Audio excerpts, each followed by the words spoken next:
Welcome everyone. Thank you very much for coming.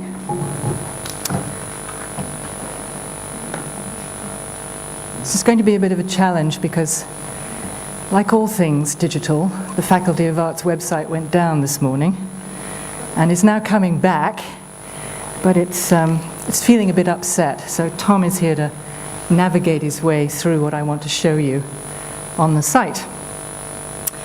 A sustainability network in a Faculty of Arts may seem a little odd. Where are the scientists and transport analysts and engineers and planners who actually deliver sustainable development? The short answer is they're on sister networks to which we're linked. This one has a very different function. It brings together a huge variety of projects investigating very different aspects of the sustainability agenda within the University of Brighton's Faculty of Arts. The network first introduces the members to each other, and we hope more will join after today. Second, it makes the rest of the faculty, the university and the outside world aware of the wealth of work that's going on under this much used and abused term, sustainability. And third, we hope that the network will draw its members and others inside and outside the university into creative collaborations. Now comes the tough bit, a small tour through the site. This represents the breadth and depth of the faculty's engagement with the holy tripod of sustainability, the economic, the social, and the environmental, taking a constructively critical view of all aspects. Sometimes it's through the lens of pedagogy, as in the Deeds project.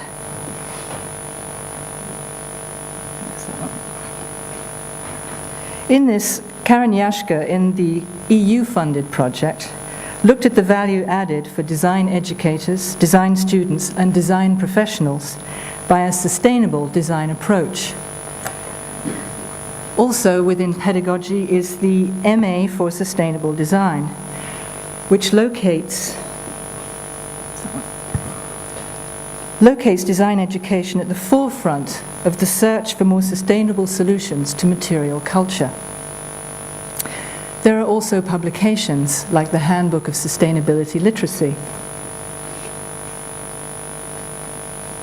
edited by Poppy Villas-Stewart and Aaron Stibb, in which sustainability educators, literary critics, ecologists, artists, journalists, engineers and philosophers all reflect on the skills and knowledge people will need for the 21st century. Also on the network are interdisciplinary projects like Breathing City,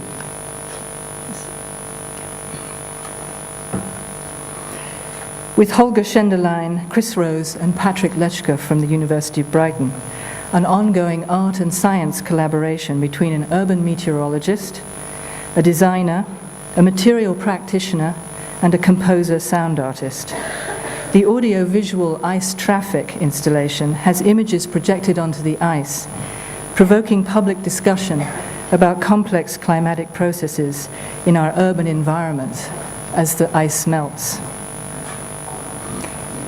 In Here Today,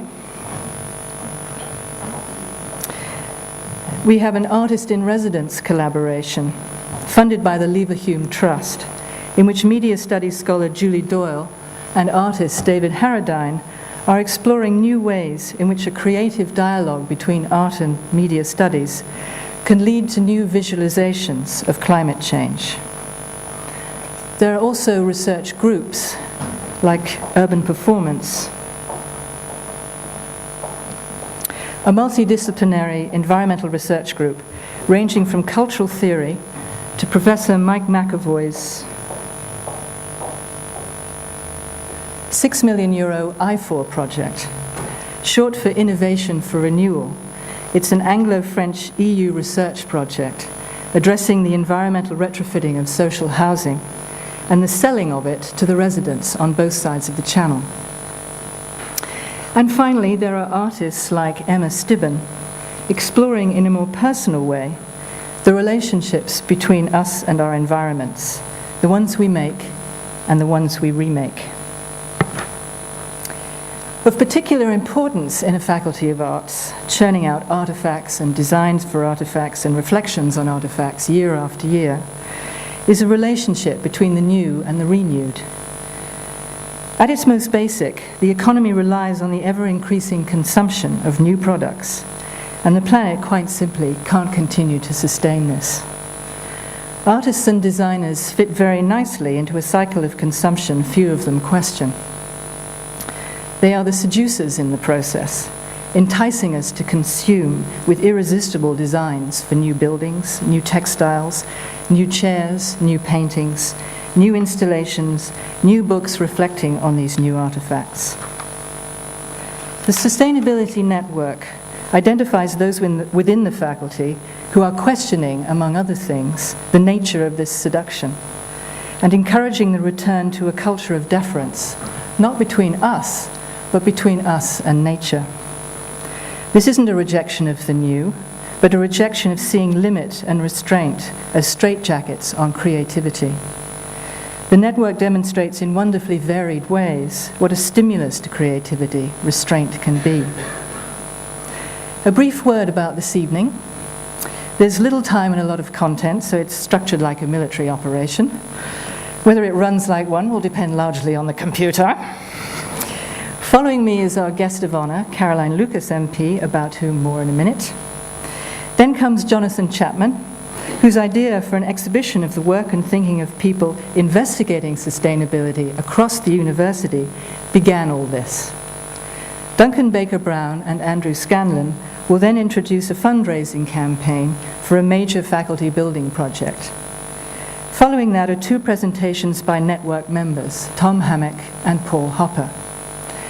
Then there's a second special announcement, this time by André Villierne, about an upcoming international conference on sustainable food that he's organized.